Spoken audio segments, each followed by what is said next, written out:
Hello friends, ಎಲ್ಲರಿಗೂ ನಮಸ್ತೆ. Welcome back to our channel beautiful creation blog. ಈ ಬ್ಲಾಗಲ್ಲಿ ಇವತ್ತು ತುಂಬ ಇಂಟ್ರೆಸ್ಟಿಂಗ್ ಆಗಿರುವಂತಹ ಒಂದು ವಿಷಯದ ಬಗ್ಗೆ ನಾನು ಮಾತಾಡ್ತಾ ಇದ್ದೀನಿ ಸ್ನೇಹಿತರೆ. ಆ ವಿಷಯ ಏನು ಅನ್ನೋದ್ರ ಬಗ್ಗೆ ಕಂಪ್ಲೀಟ್ ಮಾಹಿತಿ ಕೊಡ್ತೀನಿ, ಬನ್ನಿ ನೋಡ್ಕೊಂಬರೋಣ. ತುಳಸಿ ಗಿಡದ ಬಳಿ ಅಪ್ಪಿ ನಾವು ಈ ವಸ್ತುವನ್ನು ಇಡಬೇಡಿ. ಏನು ಈ ವಸ್ತು, ಎಂಥ ವಸ್ತುನ ನಾವು ಇಡಬಾರ್ದು.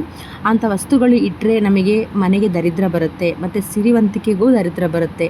ಹಾಗಾದರೆ ಯಾವ ವಸ್ತುಗಳನ್ನ ಇಡಬಾರ್ದು, ಏನು ಇದ್ರ ಬಗ್ಗೆ ನಾನು ನಿಮಗೆ ತಿಳಿಸ್ಕೊಡ್ತೀನಿ. ಎಲ್ಲೂ ಚಾನಲ್ನ ಸಬ್ಸ್ಕ್ರೈಬ್ ಮಾಡಿ, ಬೆಲ್ಲೈಕನ್ನ ಪ್ರೆಸ್ ಮಾಡಿ, ಅಪ್ಡೇಟೆಡ್ ವೀಡಿಯೋನ ಪಡ್ಕೊಳ್ಳಿ. ಎಲ್ಲೂ ನೀವು ಸ್ಕಿಪ್ ಮಾಡಬೇಡಿ, ಕಂಪ್ಲೀಟ್ ವೀಡಿಯೋನ ವಾಚ್ ಮಾಡಿ. ತುಳಸಿಯಲ್ಲಿ ಲಕ್ಷ್ಮೀ ದೇವಿ ನೆಲೆಸಿದ್ದಾಳೆ. ಹೌದು ಸ್ನೇಹಿತರೆ, ನಿಮಗೆಲ್ಲ ಗೊತ್ತಿರೋ ಹಾಗೆ ತುಳಸಿಯಲ್ಲಿ ಲಕ್ಷ್ಮೀ ದೇವಿ ನೆಲೆಸಿದ್ದಾಳೆ. ಇದೊಂದು ನಂಬಿಕೆ ಇದೆ ಎಲ್ಲರಿಗೂ ಕೂಡ. ತುಳಸಿ ಒಂದು ಲಕ್ಷ್ಮೀ ದೇವತೆ ಅಂತ ಹೇಳ್ತಾರೆ. ಹಾಗೆಯೇ ತುಳಸಿಯ ಮಹತ್ವ ತುಂಬಾ ಇದೆ ಸ್ನೇಹಿತರೆ. ಏನಂತ ಹೇಳಿದ್ರೆ, ತುಳಸಿನ ನಾವು ಆ್ಯಂಟಿಬಯೋಟಿಕ್ ಆಗಿ ಯೂಸ್ ಮಾಡ್ತೀವಿ, ಮತ್ತು ಯಾವುದಾದ್ರೂ ನಮಗೆ ಆರೋಗ್ಯಕ್ಕೆ ಒಂದು ಮನೆ ಮದ್ದು ಆಗಿಯೂ ಕೂಡ ನಾವು ತುಳಸಿನ ತುಂಬ ಕಡೆ ಬಳಸ್ತೀವಿ. ತುಳಸಿಯಿಂದ ನಾನಾ ರೀತಿಯ ಪ್ರಯೋಜನಗಳಿದ್ದಾವೆ. ಅದು ಒಂದು ಒಳ್ಳೆಯ ವಿಧವಾದ ಗಿಡ ಆಗಿದ್ದರೂ ಕೂಡ ಅದನ್ನು ನಾವು ಒಂದು ದೇವರ ಸ್ಥಾನಕ್ಕೆ ಇಟ್ಟಿದ್ದೀವಿ. ಹಿಂದಿನ ಕಾಲದಲ್ಲಿ ಒಂದು ತುಳಸಿ ಬಗ್ಗೆ ಸ್ಟೋರಿನೇ ಇದೆ. ಏನಕ್ಕಾಗಿ ನಾವು ತುಳಸಿನ ತುಂಬ ಉತ್ತಮವಾಗಿ ಯೂಸ್ ಮಾಡ್ತಿದ್ದೀವಿ. ಪ್ರತಿನಿತ್ಯದಲ್ಲಿ ಮೆಡಿಸಿನ್ಸ್ಗಳಿಗೂ ಕೂಡ ನಾವು ತುಳಸಿನ ಬಳಸ್ತಾ ಇದ್ದೀವಿ. ಹಾಗಾಗಿ ತುಂಬ ಇದೆ. ಮತ್ತು ನೀವು ತುಳಸಿಗಾಗಿ ಇನ್ನೂ ಒಂದು ಮಾಡ್ಬೋದು ಸ್ನೇಹಿತರೆ. ತುಳಸಿ ಎಲೆನ ಕಿತ್ಬಿಟ್ಟು ಯಾವುದಾದ್ರೂ ಒಂದು ಬಿಳಿಯಾದ ಬಟ್ಟೆಯಲ್ಲಿ ನೀವು ಇಟ್ಕೊಂಡು ಅದನ್ನು ಕಟ್ಕೊಂಡು ನೀವು ಪರ್ಸಲ್ಲಿ ಇಟ್ಕೊಂಡಿದ್ದೀರ ಅಂದ್ರೂ ಕೂಡ ನಿಮಗೆ ಅದು ತುಂಬ ಒಂದು ಪಾಸಿಟಿವ್ ಎನರ್ಜಿನ ಕೊಡುತ್ತೆ, ಮತ್ತು ಹಣಕಾಸಿನ ತೊಂದರೆ ಎಲ್ಲಿ ಉತ್ತಮವಾಗಿರ್ಬೋದು. ಇದು ಸತ್ಯ ಅಂತಲೂ ಕೂಡ ಹೇಳ್ತಾರೆ. ಇದನ್ನು ನೋಡಿದ್ರೆ ನಾವು, ಏಕೆಂದರೆ ತುಳಸಿಯಲ್ಲಿ ಒಂದು ಮಹತ್ವದ ಒಂದು ಸಕಾರಾತ್ಮಕ ಅನ್ನೋ ಒಂದು ಗುಣ ಹೆಚ್ಚಿದೆ. ಹಾಗಾದರೆ ಏನು ಇದು ತುಳಸಿ ಬಗ್ಗೆ ಒಂದು ವಾಸ್ತು ಪ್ರಕಾರ ಹೇಳೋದಾದರೆ ಏನು ಹೇಳ್ಬೋದು, ತುಳಸಿ ಗಿಡಕ್ಕೆ ವಾಸ್ತು ಅಂದರೆ ಏನು ಅನ್ನೋದನ್ನು ಕೂಡ ನಾನು ಈ ವಿಡಿಯೋ ಮುಖಾಂತರ ನಿಮಗೆ ಕಂಪ್ಲೀಟಾಗಿ ತಿಳಿಸ್ಕೊಡ್ತೀನಿ. ಹೆಚ್ಚಿನ ಮಾಹಿತಿಗಾಗಿ ಚಾನಲ್ನ ಸಬ್ಸ್ಕ್ರೈಬ್ ಮಾಡಿ ಸ್ನೇಹಿತರೆ, ಮತ್ತು ಅಪ್ಡೇಟೆಡ್ ವೀಡಿಯೋಸ್ನ ನೀವು ನೋಡ್ಬೋದು. ಹಾಗಾಗಿ ನಾವು ಈಗ ತುಳಸಿ ದೇವಿನ ನಾವು ಲಕ್ಷ್ಮಿಗೆ ಹೋಲಿಸಿದ್ದೀವಿ.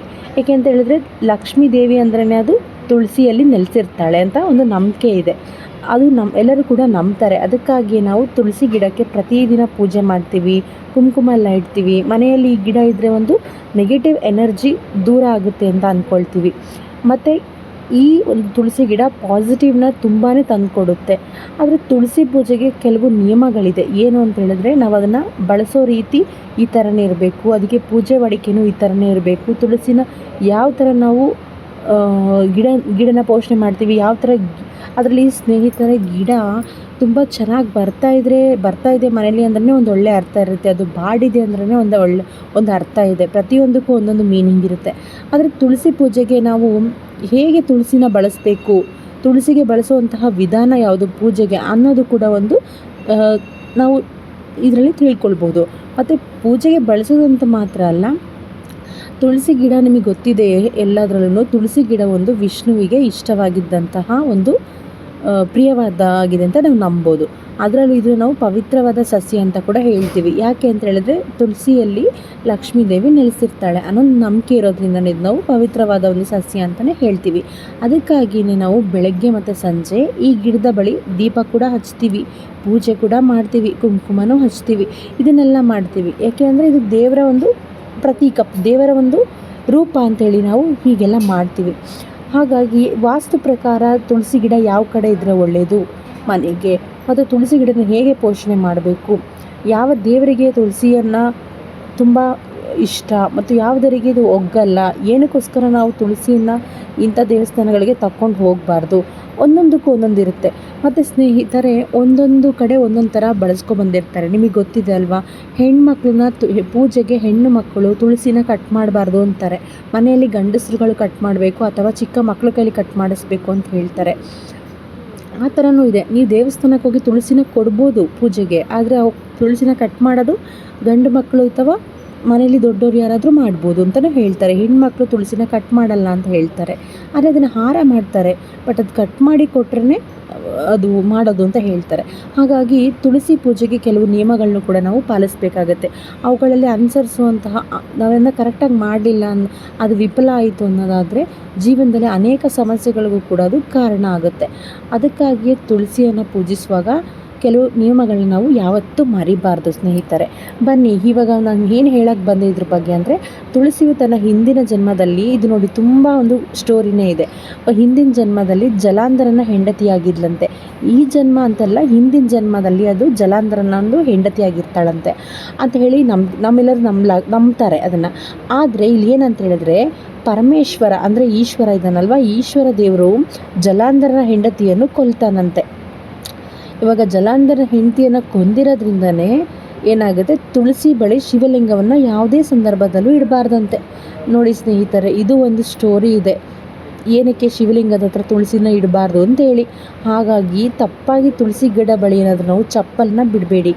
ಯಾರು ಕೂಡ ತುಳಸಿ ಗಿಡದ ಅಕ್ಕಪಕ್ಕ ಚಪ್ಪಲನ್ನೆಲ್ಲ ಬಿಡೋದು ಹೀಗೆ ಮಾಡಿದ್ರೆ ಸಂಪತ್ತಿನ ದೇವತೆ ಲಕ್ಷ್ಮೀ ದೇವಿ ಕೋಪಗೊಳ್ತಾಳಂತೆ.